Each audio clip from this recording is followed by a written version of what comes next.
तव कथामृतं तप्तजीवनं कविभिरीडितं कल्मषापहं श्रवणमङ्गलं श्रीमदाततं भुवि गृह्णन्ति ये भूरिदा जना। শ্রী শ্রী রামকৃষ্ণ কথামৃত প্রতিদিন প্রতি ঘরে শ্রী শ্রী রামকৃষ্ণ কথামৃত আমাদের প্রাণারাম বাংলা চ্যানেলের প্রত্যেক দিনের শ্রী শ্রী রামকৃষ্ণ কথামৃতের এই আলোচনা, এই পাঠ এবং আলোচনা আসরে আপনাদের সকলকে আবার স্বাগত জানাই। বন্ধু, আমরা দেখতে দেখতে ৯৬তম পর্বে এসে উপস্থিত হয়েছি। সেখানে আমরা দেখছি যে শ্রীযুক্ত বিজয় কৃষ্ণ গোস্বামী ও অন্যান্য ভক্তের প্রতি ঠাকুর শ্রী রামকৃষ্ণের উপদেশ, এই খণ্ডের প্রথম পরিচ্ছেদে আমরা রয়েছি। মাস্টারমশাই এই খণ্ডটি শুরু করছেন শ্রীমদ্ ভাগবত গীতার একটি শ্লোক দিয়ে। ন জায়তে ম্রিয়তে বা কদাচিন্নায়ং ভূত্যা ভবিতা বা ন ভূয়ঃ অজো নিত্য শাশ্বতোয়ং পুরাণো ন হন্যতে হন্যমানে শরীরে। শ্রীমদ্ ভাগবত গীতার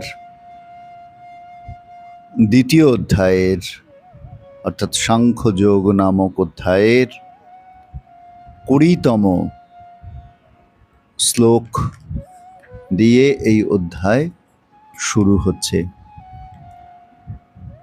যে আত্মাকে হন্তা বলে মনে করে, যে আত্মাকে নিহত মনে করে, তারা উভয় আত্মার স্বরূপ জানে না। আত্মা কাউকে বধ করেন না, কারো দ্বারা হত হন না। এই আত্মা কখনো জন্মগ্রহণ করেন না বা মৃত্যু মুখে পতিত হন না। না জায়তে ম্রিয়তে বা কদাচিৎ। আত্মা অন্যান্য জাত বস্তুর মতো জন্মগ্রহণ করে অস্তিত্ব লাভ করেন না। নায়ং ভূত্যা ভবিতা বা না ভূয়ঃ। কারণ সদ রূপে আত্মা চির বিদ্যমান। অজো নিত্য শাস্যতোয়ং পুরাণো ন হন্যতে হন্যমানে শরীরে। শাশ্বত পুরাণ, শরীরের নাশে আত্মার নাশ হয় না। আত্মা অবিনাশী। এই জ্ঞান যার হয়েছে, আত্মা কারো বিনাশের কারণ বা কর্তা বলে অনুশোচনা করতে পারেন না।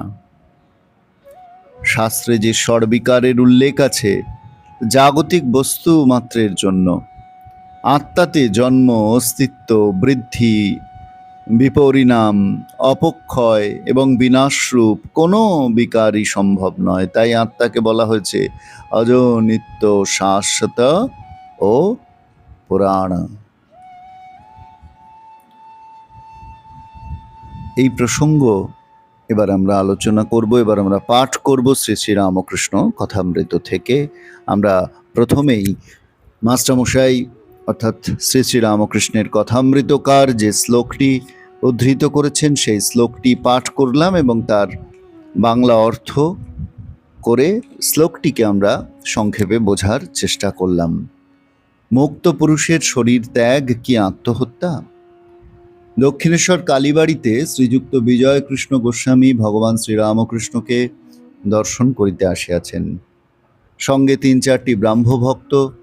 ২৯ অগ্রহায়ণ শুক্লা চতুর্থী তিথি, বৃহস্পতিবার, ইংরাজি ১৪ই ডিসেম্বর ১৮৮২ খ্রিস্টাব্দ। পরমহংসদেবের পরম ভক্ত শ্রীযুক্ত বলরামের সহিত ইহারা নৌকা করিয়া কলিকাতা হইতে আসিয়াছেন। শ্রীরামকৃষ্ণ মধ্যাহ্নকালে সবেমাত্র একটু বিশ্রাম করিতেছেন। রবিবারেই বেশি লোক সমাগম হয়। যে সকল ভক্তেরা একান্তে তাহার সহিত কথোপকথন করিতে চান, তাহারা প্রায় অন্য দিনেই আসেন। পরমহংসদেব তক্তপোষের উপর উপবিষ্ট। বিজয়, বলরাম, মাস্টার ও অন্যান্য ভক্তেরা পশ্চিমাস্য হইয়া তাহার দিকে মুখ করিয়া কেহ মাদুরের উপর, কেহ শুধু মেঝের উপর বসিয়া আছেন। ঘরের পশ্চিম দিকের দ্বার মধ্য দিয়া ভাগীরথী দেখা যাইতেছিল, শীতকালের স্থিরা স্বচ্ছ সলিলা ভাগীরথী। দ্বারের পরেই পশ্চিমের অর্ধমণ্ডলাকার বারান্দা, তৎপরেই পুষ্পোদ্যান, তারপর পোস্তা। পোস্তার পশ্চিম গায়ে পুণ্য সলিলা কলুষহারিণী গঙ্গা, যেন ঈশ্বর মন্দিরের পাদমূল আনন্দে ধৌত করিতে যাইতেছিলেন। শীতকাল, তাই সকলের গায়ে গরম কাপড়।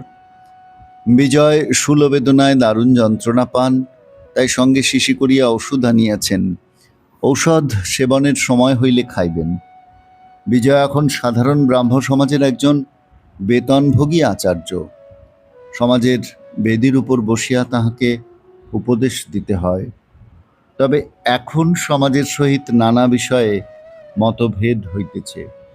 কর্ম স্বীকার করিয়াছেন, কি করেন, স্বাধীনভাবে কথাবার্তা বা কার্য করিতে পারেন না। বিজয় অতি পবিত্র বংশে, অদ্বৈত গোস্বামীর বংশে জন্মগ্রহণ করিয়াছেন।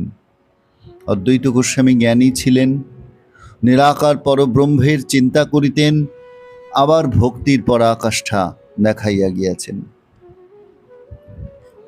তিনি ভগবান চৈতন্যদেবের একজন প্রধান পার্ষদ। হরি প্রেমে মাতোয়ারা হইয়া নৃত্য করিতেন, এত আত্মহারা হইতেন যে নৃত্য করিতে করিতে পরিধান বস্ত্র খসিয়া যাইত। বিজয় ব্রাহ্ম সমাজে আসিয়াছেন, নিরাকার পরব্রহ্মের চিন্তা করেন, কিন্তু মহাভক্ত পূর্বপুরুষ শ্রী অদ্বৈতের শোণিত ধমনী মধ্যে প্রবাহিত হইতেছিল।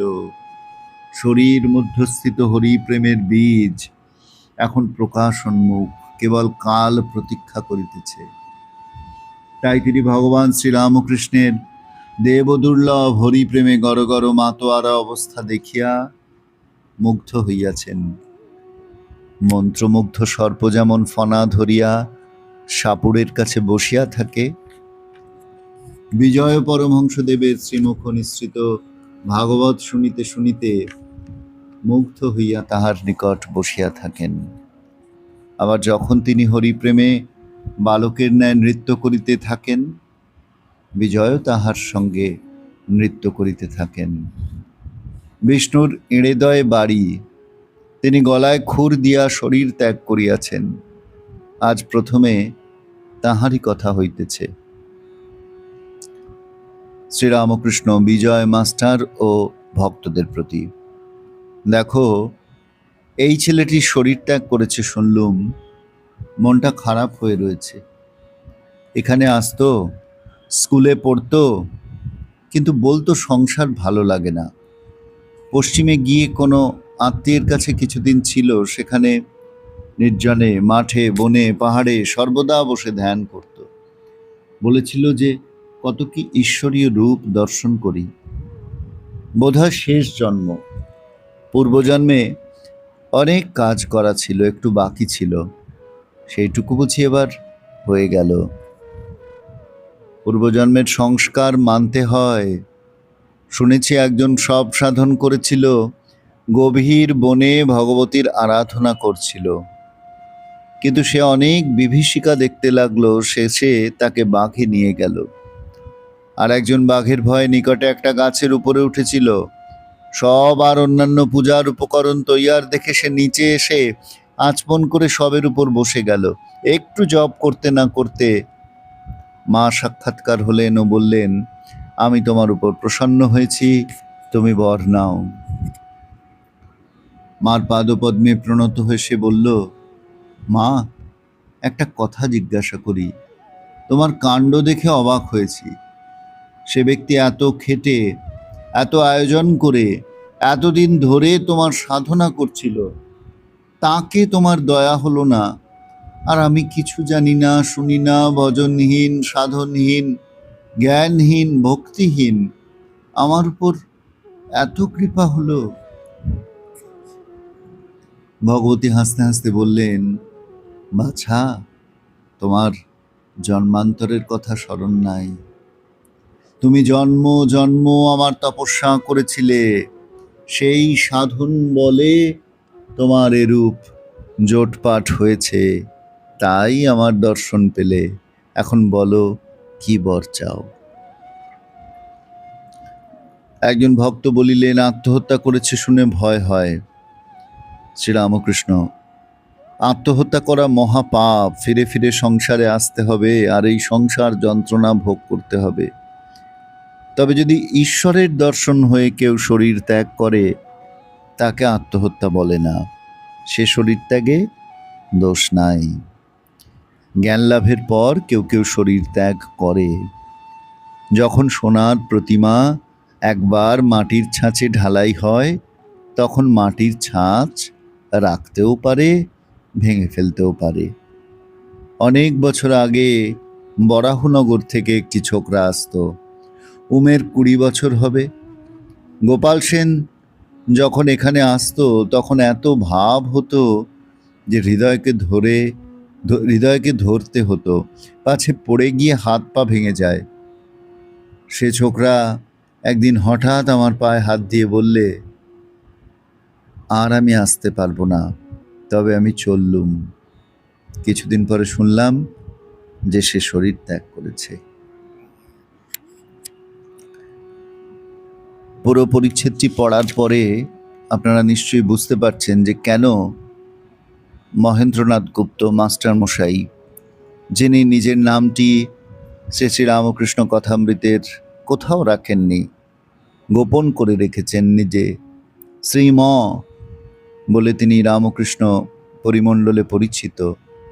তিনি কখনো নাম ধারণ করেছেন মণি, কখনো মাস্টার, কিন্তু কখনো নিজের সত্যিকারের নামটি প্রকাশ করলেন না। তিনি এই পরিচ্ছেদের শুরুতেই কেন গীতার এই নাজায়াতে ম্রিয়াতে বা এই শ্লোকটি উদ্ধৃত করলেন, এবার আমরা হয়তো খানিকটা ধারণা করতে পারলাম সম্পূর্ণ পরিচ্ছেদটি পাঠ করবার পর। আত্মার তো বিনাশ নেই, আমরা শুধু এই জন্মটিকে দেখতে পাচ্ছি, এই জন্মের ধারণা করতে পারছি, কিন্তু সাধক যোগী তারা জানেন, পূর্ব জন্মের কথা তারা বলতে পারেন, তারা জানতে পারেন। আমরা সাধারণ মানুষ বুঝতে পারি না বলে অনেক সময় আমরা পূর্বজন্মে আমরা কি করেছি, ভালো কি মন্দ, পাপ কি পুণ্য, সেটি জানি না বলে এই জন্মের কর্ম দেখে আমরা অবাক হয়ে যাই। ঠাকুর একটি গল্প বলে বললেন যে একজন ভদ্রলোক হঠাৎই সে মা ভগবতীর কৃপা লাভ করায় অবাক হয়ে গেল। সে মাকে বলল যে, মা, আমি কিছু জানি না, শুনি না, ভজনহীন, সাধনহীন, জ্ঞানহীন, ভক্তিহীন, আমার উপর তোমার এত কৃপা হলো, অথচ যে এত সাধনা করলো তার উপর তোমার কৃপা হলো না, তাকে বাঘে নিয়ে গেল। তখন মা বললেন, তোমার জন্মান্তরের কথা স্মরণ নাই বাবা, বাছা, তুমি জন্ম জন্ম আমার তপস্যা করেছিলে। এই যে জন্মান্তর কেমন কেটেছে আমাদের, এ কথাটা তো আমরা জানি না। আমাদের আত্মা অবিনশ্বর আমরা শুনেছি বটে, কিন্তু তার ধারণা যতক্ষণ না হচ্ছে ততক্ষণ আমরা নিজেদেরকে অবিনাশী বলে ভাবতে পারি না। আমরা মনে করি এই দেহের বিনাশ মানেই বোধহয় আমারও বিনাশ। কিন্তু আমার যে আমি, আমার অন্তরে থাকা যে আমি, আমার ভেতরে থাকা যে আমি, আমার অন্তঃস্থিত যে আমি, সেই আমি যে অজ, নিত্য, শাশ্বত, পুরাণ, সে ধারণা আমাদের সত্য সত্য হয়ে ওঠে না। ফলে তখন আমরা বুঝতে পারি যে আজ যা কিছু হচ্ছে হয়তো আমার পূর্বজন্মের সংস্কারের কারণেই হচ্ছে। ঠাকুর এই সংস্কারের কথা বলছেন এবং শরীর ত্যাগের প্রসঙ্গ আসছে। এখানে আমরা একটি অপূর্ব সুন্দর তত্ত্ব জানছি যে জ্ঞান লাভ হলে আমরা বহু এরকম উদাহরণ বিভিন্ন শাস্ত্রে পেয়ে থাকি। আমাদের মনে পড়ছে রামায়ণের কথা, সেখানে ভগবান রামচন্দ্রকে দেখে বহু ঋষি মুনি সাধক সাধিকা এরকম অনেক রেফারেন্স আমরা পাই, যেখানে তারা সঙ্গে সঙ্গে শরীর ত্যাগ করছেন। এতদিন অপেক্ষা করছিলেন কখন প্রভু আসবেন। এই প্রভুর দর্শন হয়েছে। ভগবান বিষ্ণু রামচন্দ্র রূপে এই ধরাধামে অবতীর্ণ হয়েছেন এবং তিনি সম্মুখে দণ্ডায়মান রয়েছেন। তার কৃপা প্রাপ্ত হওয়ার পর আর তো কিছু চাওয়ার থাকতে পারে না। এই শরীর তো তাকে লাভ করবার জন্য এই শরীর দিয়েছেন তিনি কৃপা করে, যাতে এই শরীরের মধ্যে দিয়ে সাধন করে তার কাছে পৌঁছানো যায়। এখন তিনি যখন সম্মুখে এসে উপস্থিত হয়েছেন তখন আর কিছু চাওয়ার থাকতে পারে না। আমরা দেখছি বেশ কয়েকজন ঋষি মুনি সাধক সাধিকা তারা কিন্তু ভগবান রামচন্দ্রকে দর্শন মাত্র দেহত্যাগ করছেন। সম্ভবত ঠাকুর এই অবস্থাটির কথা বলছেন যে ঈশ্বরের দর্শন হয়ে কেউ যদি শরীর ত্যাগ করে সেটি কিন্তু আত্মহত্যা নয়, সে শরীর ত্যাগে দোষ নাই।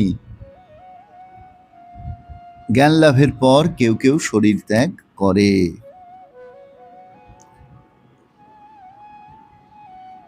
এই অপূর্ব অবস্থাটির কথা আজকে আমরা জানলাম। এবং আত্মা যে শাশ্বত, দেহ নষ্ট হয়, দেহেই বিপরিণাম প্রাপ্ত হয়।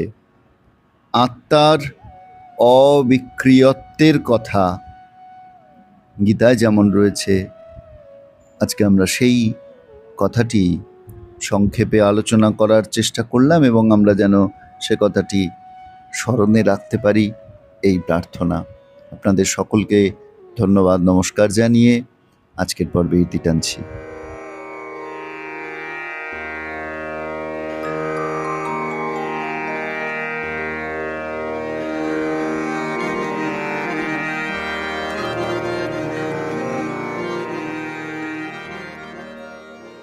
প্রাণা